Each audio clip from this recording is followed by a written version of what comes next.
کچھ دیر دونوں سالار اسی پر تبادلہ خیالات کرتے رہے کہ رومیوں کی فوج کا ایک حصہ کہاں غائب ہو گیا ہے۔ مورخوں کے مطابق یہ سالار تھیڈروس کے دستے تھے جو چلے گئے تھے۔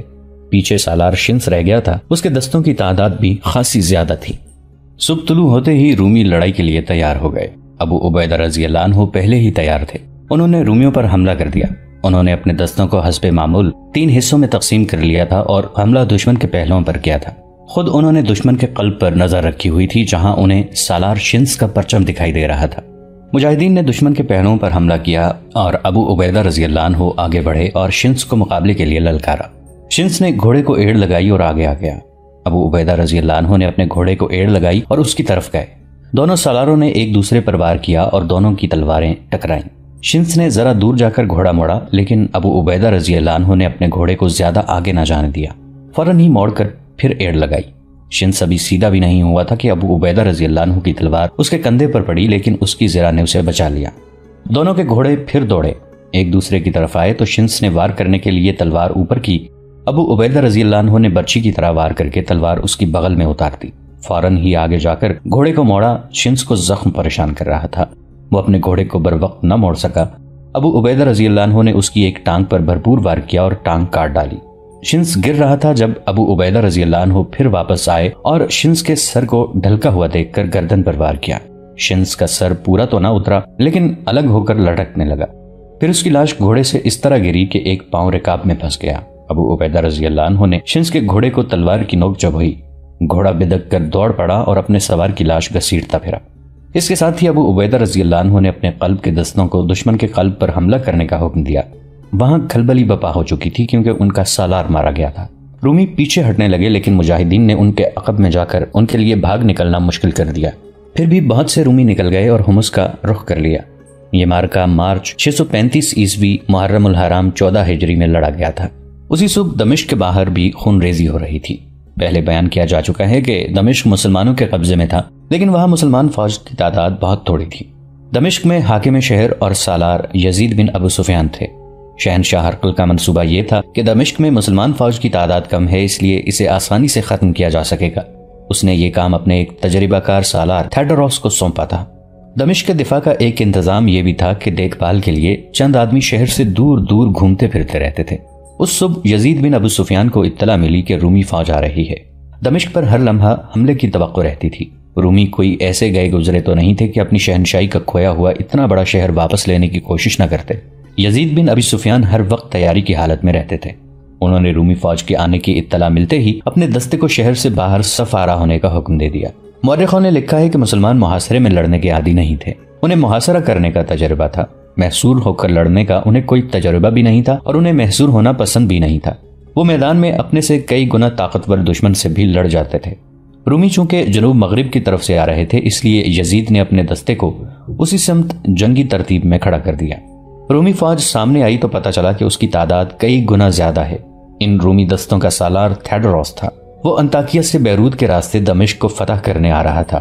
جب مرج الروم پہنچا تو ابو عبیدہ اور خالد رضی اللہ عنہم کی زیر قیادت مجاہدین کی فوج آ گئی۔ اسے دمشق پہنچنا تھا، وہ وقت ضائع نہیں کر سکتا تھا۔ مورخ واقدی ابن حشام اور ابو سعید لکھتے ہیں کہ اس نے بڑی کارگر ترکیب سوچ لی۔ ایک یہ کہ مسلمانوں کے سامنے مرج الروم میں صف آرا رہا، لیکن لڑائی سے گریز کرتا رہا۔ رات ہو گئی تو نہایت خاموشی سے اپنے دستوں کو دمشق لے گیا۔ رومی سالار شنس پیچھے رہ گیا۔ اس کے ذمے یہ کام تھا کہ ابو عبیدہ اور خالد رضی اللہ عنہم کے دستوں کو یہیں روکے رکھے۔ اس مقام سے دمشق 20 میل بھی نہیں تھا۔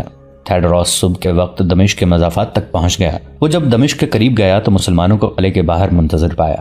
یہ دمشق کے دفاعی دستے تھے جن کے سالار یزید بن ابو سفیان رضی اللہ عنہ تھے۔ تھیڈروس کو معلوم تھا کہ دمشق کے دفاع میں مسلمانوں کی یہی نفری ہے جو باہر کھڑی ہے۔ اس نے اپنے دستوں کو للکار کر کہا کہ عرب کے ان بدوں کو کچل ڈالو، دمشق تمہارا ہے، مجاہدو۔ یزید بن ابو سفیان نے اپنے دستوں سے بڑی ہی بلند آواز سے کہا، دمشق تمہاری آبرو ہے، دشمن شہر کی دیوار کے سائے تک بھی نہ پہنچے، کفر کے طوفان کو شہر سے باہر روک لو۔ یہ جوش جذبات کی للکار تھی جس نے مجاہدین کو گرما دیا، لیکن حقیقت بڑی تلخ تھی۔ دشمن کی تعداد کئی گنا زیادہ اور کمک کی کوئی ضرورت نہیں تھی۔ نہ صرف یہ کہ دمشق ہاتھ سے جا رہا تھا، بلکہ مجاہدین میں سے کسی کا بھی زندہ رہنا ممکن نہیں تھا۔ مجاہدین جہاں بھی لڑے کم تعداد میں لڑے، لیکن کمی کی بھی ایک حد ہوتی ہے۔ رومیوں کی نفری اتنی زیادہ تھی کہ وہ یزید کے دستوں کو آسانی سے گھیرے میں لے سکتے تھے۔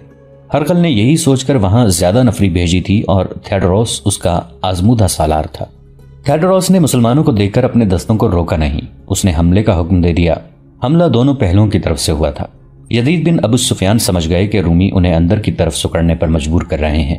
یزید بن ابی سفیان نے اپنے دستے کو اور زیادہ پھیلا دیا اور سوار دستے سے کہا کہ وہ دشمن کے پہلوؤں پر جانے کی کوشش کریں، لیکن رومی تو سیلاب کی مانند تھے۔ مسلمان جذبے سے حملے روک رہے تھے اور وہ اس سے زیادہ کچھ بھی نہیں کر سکتے تھے۔ وہ دفاعی لڑائی لڑنے پر مجبور تھے، جوابی حملہ نہیں کر سکتے تھے۔ رومی شہر کی طرف جانے کی بھی کوشش کر رہے تھے۔ یزید نے اس کا انتظام پہلے ہی کر رکھا تھا۔ انہوں نے شہر کے ہر دروازے کے سامنے اور کچھ دور تیر انداز کھڑے کر رکھے تھے اور ان کے ساتھ تھوڑی تھوڑی تعداد میں گھڑ سوار بھی تھے۔ سورج سر کے اوپر آ گیا، آدھا دن گزر گیا تھا۔ مجاہدین ابھی تک رومیوں کے موج در موج حملے روک رہے تھے اور ان کے نعروں اور للکار میں ابھی جان موجود تھی۔ اس وقت تک زخمیوں اور شہیدوں کی وجہ سے ان کی تعداد مزید کم ہو گئی تھی۔ رومی نفری کی افراد کے باوجود مسلمانوں پر غالب نہیں آ سکے تھے، لیکن مسلمانوں کے جسم اب جواب دینے لگے تھے۔ گھوڑے بھی تھک گئے تھے۔ دوپہر کے بعد مجاہدین کو صاف طور پر محسوس ہونے لگا کہ شکست ان کے بہت قریب آ گئی ہے۔ وہ پسپائی کے عادی نہیں تھے۔ انہوں نے کلمہ طیبہ کا بلند ورد شروع کر دیا اور اس کوشش میں لہولہان ہونے لگے کہ حملہ روک کر حملہ کریں بھی۔ ان کی تنظیم ٹوٹ گئی تھی اور وہ اب انفرادی طور پر لڑ رہے تھے۔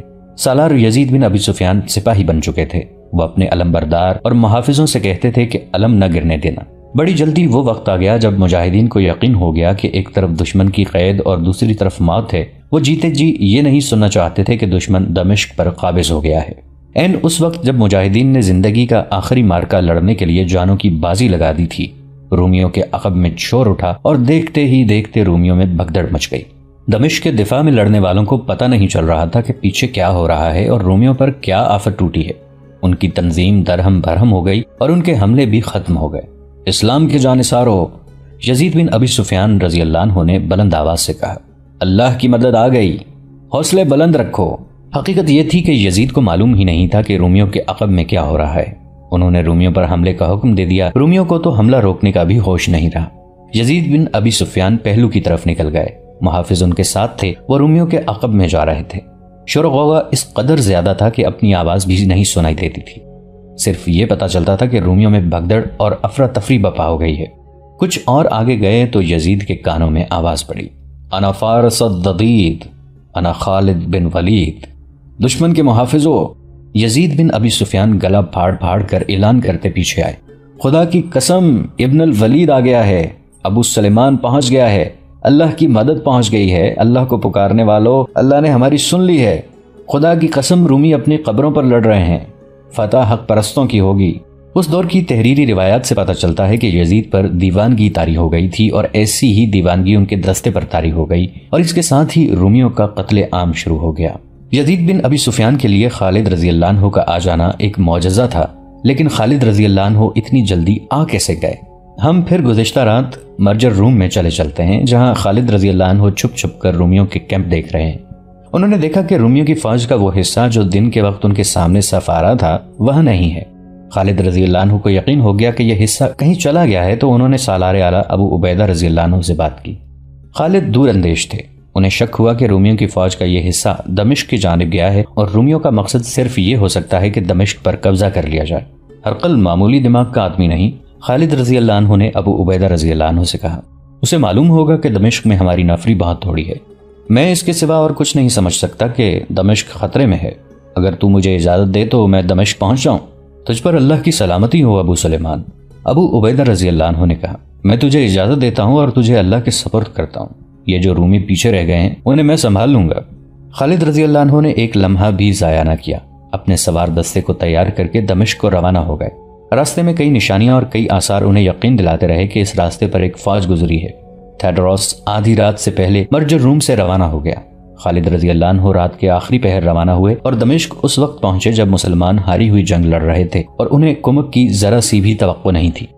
خالد رضی اللہ عنہ کو وہاں وہی نظر آیا جو انہوں نے سوچا تھا۔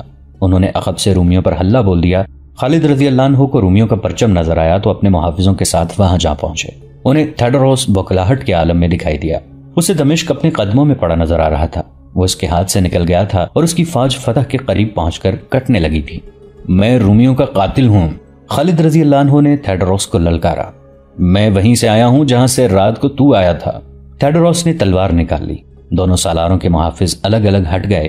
خالد رضی اللہ عنہ نے تھیڈروس کے 2-3 وار بیکار کر دیے اور اس کے ارد گرد گھوڑا دوڑاتے رہے۔ تھیڈروس کو بھرپور وار کرنے کے لیے موزوں پوزیشن نہیں مل رہی تھی۔ وہ خالد رضی اللہ عنہ کے رحم و کرم پر تھا۔ وہ مانا ہوا جنگجو سالار تھا، لیکن اس کا مقابلہ ایسے سالار کے ساتھ آ پڑا تھا جو ہر لمحہ شکار کی تلاش میں رہتا تھا۔ آخر اس نے بڑے غصے میں خالد رضی اللہ عنہ تک پہنچنے کی کوشش کی، لیکن خالد رضی اللہ عنہ نے ایک پینترا بدل کر اپنے آپ کو تھیڈروس کی زد سے دور کر لیا اور دوسرے پینترے میں ایسا وار کیا کہ تھیڈروس گھوڑے پر ہی دوہرا ہو گیا۔ خالد رضی اللہ عنہ کے دوسرے وار نے اسے ختم کر دیا۔ اب رومیوں کے کرنے کا ایک ہی کام رہ گیا تھا کہ بھاگیں اور اپنی جانیں بچائیں۔ وہ رومی خوش قسمت تھے جو زندہ نکل گئے۔ مال غنیمت میں زرہ، خودیں، ہتھیار اور گھوڑے خاص طور پر قابل ذکر تھے۔ ادھر ابو عبیدہ رضی اللہ عنہ نے دوسرے رومی سالار شنس کو ختم کر دیا تھا۔ ابو عبیدہ رضی اللہ عنہ نے خالد رضی اللہ عنہ کو اس حکم کے ساتھ روانہ کر دیا کہ وہ حمص پہنچ کر وہاں کا محاصرہ کر لیں۔ ابو عبیدہ رضی اللہ عنہ خود ایک اور اہم مقام بالبک کی طرف روانہ ہو گئے۔ توقع یہ تھی کہ ان دونوں جگہوں کا محاصرہ طول پکڑے گا اور مقابلہ بڑا سخت ہوگا، لیکن مورخوں کے مطابق مسلمانوں کی تلوار کی دہشت وہ کام نہیں کر سکتی تھی جو ان کے حسن اخلاق نے کیا۔ مسلمان جدھر جاتے وہاں کے لوگوں میں پہلے ہی مشہور ہو چکا ہوتا کہ مسلمان کسی پر کوئی زیادتی نہیں کرتے اور انہی شرطوں کے پابند رہتے ہیں جو وہ پیش کرتے ہیں۔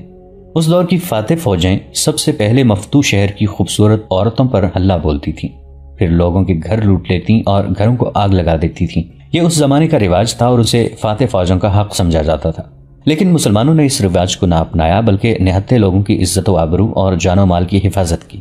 اسی کا نتیجہ تھا کہ ابو عبیدہ رضی اللہ عنہ بالبک پہنچے اور شہر کا محاصرہ کیا تو وہاں جو رومی دستہ تھا اس نے غیر مشروط طور پر ہتھیار ڈال دیے۔ خالد رضی اللہ عنہ نے حمص کا محاصرہ کیا تو رومی سالار بربیس باہر آ گیا اور امن کے سمجھوتے کی پیشکش کی۔ ابو عبیدہ رضی اللہ عنہ بھی پہنچ چکے تھے۔ ان کے حکم سے رومی سالار سے 10,000 دینار اور زربفت کی 100 قباؤں کا مطالبہ کیا گیا جو رومی سالار نے قبول کر لیا۔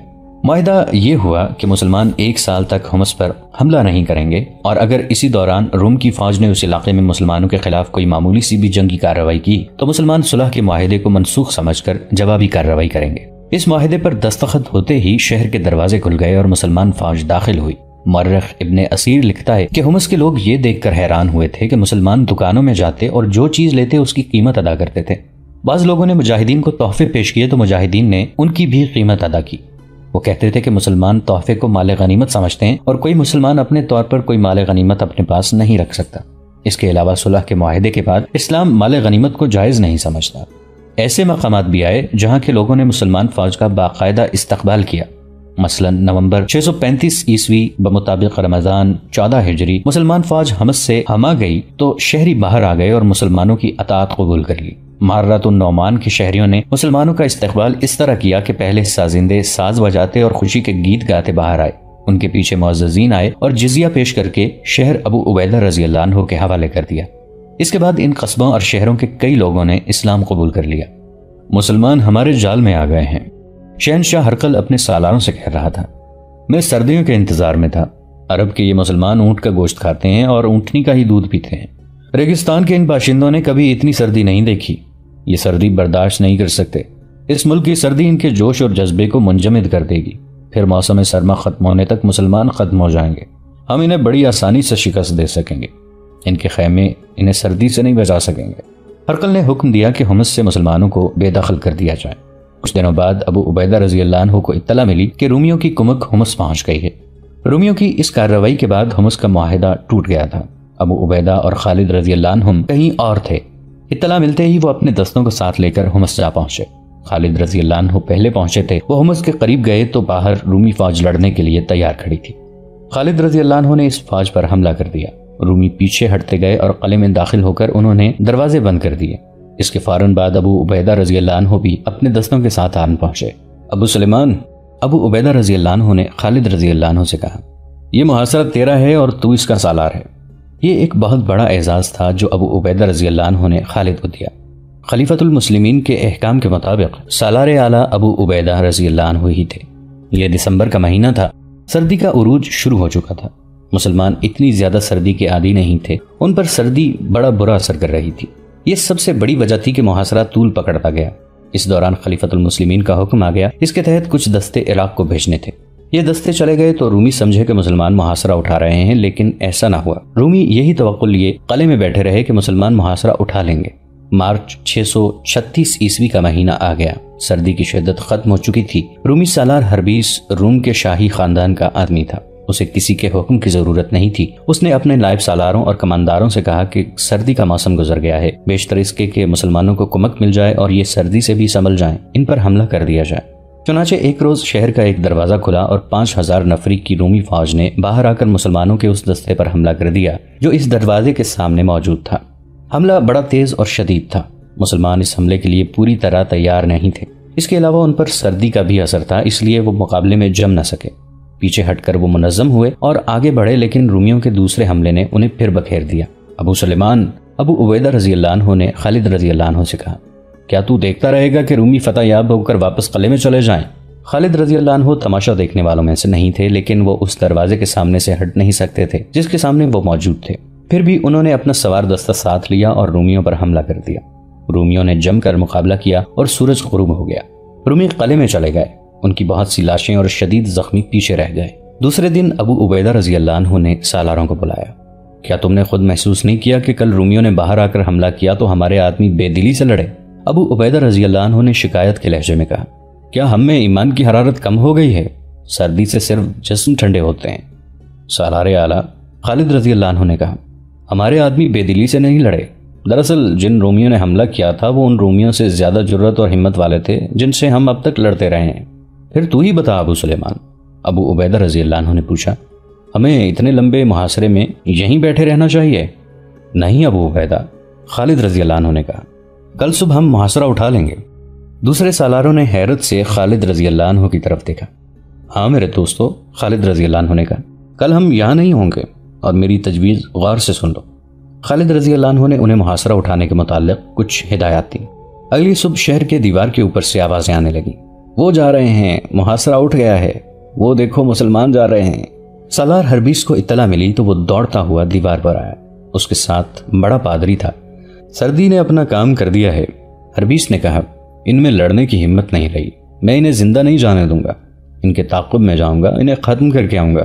محترم سالار، پادری نے کہا، مجھے یہ مسلمانوں کی چال لگتی ہے، یہ منہ موڑنے والی قوم نہیں۔ وہ دیکھو، وہ اپنی بیوی اور بچوں کو یہیں چھوڑ گئے ہیں۔ میں دیکھ رہا ہوں، ہربیس نے کہا، اپنی بیوی اور بچوں کو وہ ہمارے لیے چھوڑ گئے ہیں، ان کی حفاظت کے لیے انہوں نے بہت کم سپاہی پیچھے چھوڑے ہیں، وہ سامان باندھ رہے ہیں لیکن انہیں ہم جانے نہیں دیں گے۔ میں پہلے ان کے تعاقب میں جاؤں گا جو حوصلہ ہار کر چلے گئے ہیں۔ ہربیس نے فوراً 5000 سوار تیار کیے اور ابو عبیدہ رضی اللہ عنہ اور خالد رضی اللہ عنہ کے دستوں کے تعاقب میں روانہ ہو گیا۔ انہوں نے 2-2.5 میل فاصلہ طے کر لیا تھا جب رومی ان تک پہنچ گئے۔ جو ہی ہربیس اپنے دستے کے ساتھ مسلمانوں کے قریب پہنچا، مسلمان اچانک 2 حصوں میں بٹ گئے۔ خالد رضی اللہ عنہ نے گزشتہ روز سالاروں کو یہی بتایا تھا کہ رومی ان کے تعاقب میں ضرور آئیں گے اور انہیں گھیرے میں لے کر ختم کرنا ہے۔ اس کے مطابق مسلمان چلتے چلتے 2 حصوں میں بٹ گئے۔ ایک حصہ دائیں کو ہو کر پیچھے کو مڑا اور دوسرا بائیں ہو کر گھوم گیا۔ رومی ایسی صورتحال کے لیے تیار نہیں تھے، وہ بوکھلا گئے۔ مسلمانوں نے انہیں گھیرے میں لے لیا۔